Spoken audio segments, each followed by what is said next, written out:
1 million people. That is the most conservative estimate of how many human beings died in the Iran Iraq War. Some historians put the number closer to 2 million. The wounded numbered in the hundreds of thousands more. Millions fled their homes. Entire cities were flattened. It was the longest conventional war in the 20th century. It featured trench warfare not seen since the First World War, human wave attacks, and the largest use of chemical weapons against military and civilian targets since the Holocaust. And most of the world, then and now, barely knows it happened. This is part 1, the Ground War. 8 years on the front line that barely moved, and consumed a generation.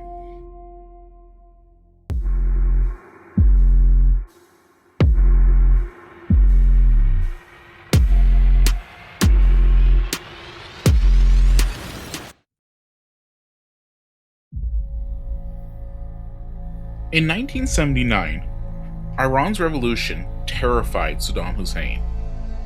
Ayatollah Khomeini had just overthrown the Shah and was broadcasting a simple, dangerous message to every Muslim nation in the Middle East. Rise up against your secular rulers, establish Islamic republics, follow Iran's example. Iraq had a problem.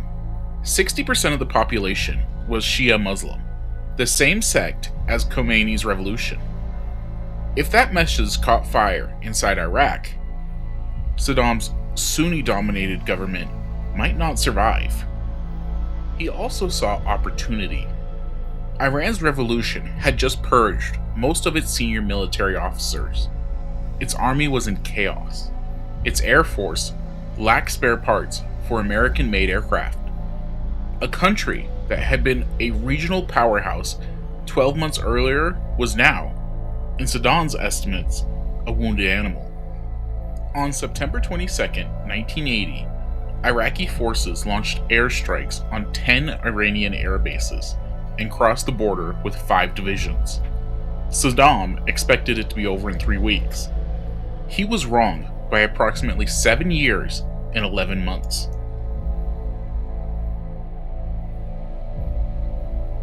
Iraq's initial advance captured territory quickly.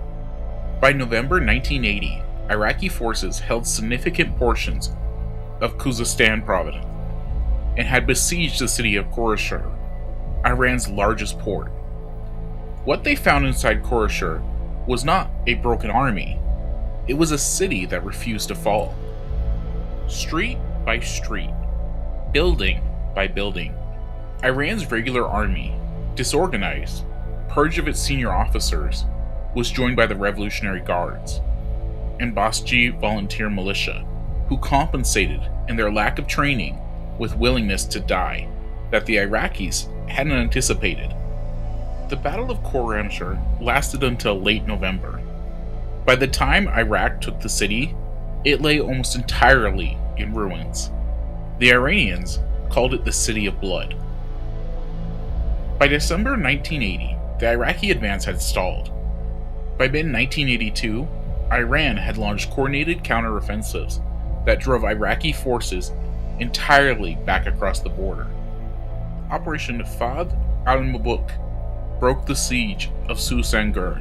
Operation Bat al-Makatas retook Koshamar after 25 days of fierce fighting. Iraq asked for peace. Iran said no, and in July 1982, Iran crossed into Iraq, and the war entered its second, bloodier phase. For the next 6 years, the Iran-Iraq War became something historians could only describe by reaching back 70 years for comparison. World War I. Both sides constructed trench systems running hundreds of miles along the border. Barbed wire, minefields, fortified bunkers, artillery duels that went on for days, and then, periodically, human wave attacks, mass infantry charges across no man's land towards fortified positions. That produced catastrophic casualties and negligible territorial gains. Iran's human wave tactics were driven partially by ideology and partially by necessity. Khomeini called the war a divine blessing. Young men, boys, some as young as 12 and 13, were recruited into the militia and told that dying in battle was the highest form of service to God. Some were given plastic keys to paradise on chains around their neck before they were sent across minefields on foot. Their bodies meant to clear the way for soldiers behind them. In the marshlands of southern Iraq, Iranian forces launched some of the war's most unusual operations, crossing flooded terrain by boat, fighting in reeds and shallow waters where tanks couldn't follow and visibility dropped to almost nothing. The 1986 capture of the Al-Fa Peninsula was a genuine strategic shock to Iraq and to the world. Iranian amphibious forces crossed the Shatt al-Arab waterway at night and seized a piece of Iraqi territory that Baghdad had considered impregnable. But they could not hold or exploit their gains. Iraq rebuilt its defenses. The front lines froze again. By 1984, Iran's casualties were estimated at 300,000 soldiers, Iraq's at 150,000. The war was a stalemate. And then, Iraq changed weapons. In 1984, Iraq began using chemical weapons on the battlefield. Mustard gas, nerve agents, deployed not just to stop Iranian advances, but to break the will of the soldiers who had survived everything else. The United Nations formally condemned the use in 1986. The condemnation changed nothing. In March 1988, Iraqi forces attacked the Kurdish city of Halabja with a combination of mustard gas and nerve agents. 5,000 civilians died, men, women, and children. In what remains the largest chemical weapons attack against a civilian population in history, the world issued statements. No one intervened. Simultaneously, both sides launched what would become known as the War of the Cities, ballistic missile strikes against civilian population centers. Baghdad targeted Tehran. Tehran targeted Baghdad. In 1988 alone, Iraq fired more than 200 Scud missiles at Iranian cities. Hundreds of thousands of civilians fled Tehran. The psychological terror was the point. By mid-1988, Iran was broken. The economy was in ruins. Oil revenue had collapsed. Casualties had reached catastrophic levels. The population, once enthusiastic, was increasingly war-weary.